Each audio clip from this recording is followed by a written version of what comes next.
श्रोता प्रेमियों, मैं राम सागर शास्त्री आप लोगों के समक्ष रखने जा रहा हूं पुरूरवा के पूर्व जन्म की कथा। देखिए, राजा मनु ने मत्स्य भगवान से पूछा, प्रभु, बुध के पुत्र पुरूरवा को सुंदर रूप और सौभाग्य कैसे प्राप्त हुआ था, जिससे स्वर्ग की अप्सरा उर्वशी देवताओं और गंधर्वों को छोड़कर पुरूरवा जैसे मनुष्य पर मोहित होकर उसकी संगिनी बन गई कि विद्याधर और देव बिहाई और निवसी मृत्यु लोक मायाई। मत्स्य भगवान कहने लगे, राजन, अपने कर्मों से मनुष्य अच्छा या बुरा फल प्राप्त करता है कि हर एक भोगता है अपने किए के फल को। वो आम कैसे खाए बोए जो नीम लाकर। अगर मनुष्य नीम का फल लगाकर आम खाना चाहे तो कैसे खा सकता है? आम तो वही खाएगा जिसने आम का वृक्ष लगाया है। यह पुरूरवा की तपस्या का फल था, जिसने हिमालय पर्वत पर जाकर तपस्या की थी और सुंदर रूप और सौभाग्य प्राप्त किया था। पहले पुरूरवा किसी नदी के तटवर्ती ब्राह्मणों के गांव में एक ब्राह्मण था। उस समय भी उसका नाम पुरूरवा ही था। इसकी कामना थी कि मैं एक राजा बन जाऊं। अतः उस पुरूरवा ब्राह्मण ने राज्य प्राप्ति की कामना से द्वादशी का व्रत रहना शुरू कर दिया। द्वादशी का उपवास कर वह भगवान विष्णु की पूजा करता था। एक बार उस ब्राह्मण से एक भूल हो गई। उसने उपवास में तेल लगाकर स्नान कर लिया। उसे यह पता ही नहीं था कि उपवास में तेल लगाकर स्नान नहीं करना चाहिए, क्योंकि इससे सुंदरता का विनाश हो जाता है। बस इसी भूल के कारण उसे राज्य तो प्राप्त हुआ, परंतु रूप नहीं मिला। उसी ब्राह्मण पुरूरवा का दूसरे जन्म में चाक्षुष मनु के वंश में जन्म हुआ। वह मद्र देश का राजा बन गया और उसका नाम पुरूरवा ही रहा। यद्यपि राजा सब गुणों से युक्त था, परंतु कुरूप था। कुरूप होने के कारण प्रजा उससे प्रेम नहीं करती थी। इसलिए मद्र नरेश पुरूरवा ने रूप प्राप्ति के हेतु तपस्या करने का विचार किया कि तपोबल रचई प्रपंच विधाता और तपोबल विष्णु सकल जग त्राता। तपोबल शंभु करई संहारा और तपते आगमन कछु संसारा। आज राजा ने अपने मंत्री से कहा कि तुम राजकाज देखो, प्रजा को पुत्र के समान समझना। अब मैं हिमालय पर जाकर तपस्या करूंगा। कि 12 वर्ष मंत्री राज गहावा और तपहित भूप हिमालय धावा।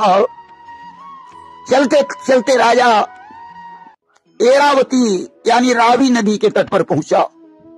एरावती के तट पर तमामों ऋषि मुनियों के आश्रम थे। नदी का जल स्वच्छ और शीतल था। उसमें तमामों गंधर्व और अप्सराएं जल क्रीड़ा कर रहे थे। आज उस सुरम्य नदी को देखकर राजा का हृदय प्रसन्न हो गया। इतने में उसे हिमालय पर्वत दिखाई पड़ा। राजा उसके सुरम्य प्रदेश में पहुंचा। वहां उसने एक आश्रम देखा जो पूर्व काल में महर्षि अत्रि का आश्रम था। राजा उसी आश्रम के निकट बैठकर तपस्या करने लगा।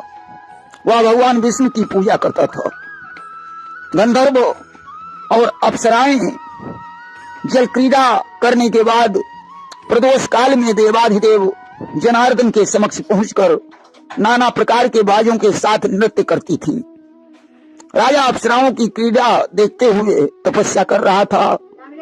एक दिन की बात है, गंधर्व और अप्सराएं राजा के पास जाकर कहने लगे कि आप सौभाग्य से यहाँ आए हैं, इसलिए हम लोग आपको वरदान देना चाहते हैं कि बड़े भाग दर्शन तुम पाए और हम वरदान देने को आए। राजा ने कहा, मुझे ऐसा वरदान दीजिए कि भगवान मधुसूदन की कृपा प्राप्त हो जाए। गंधर्व और अप्सराएं एवं मस्तु कहकर वहां से चले गए। अब तो राजा को गंधर्व और अप्सराओं से लगाव हो गया, परंतु उसने इंद्रियों को संभाले रखा। देखिए, इंद्रियां जब तक बस में नहीं है तब तक कोई तपस्या नहीं हो सकती है।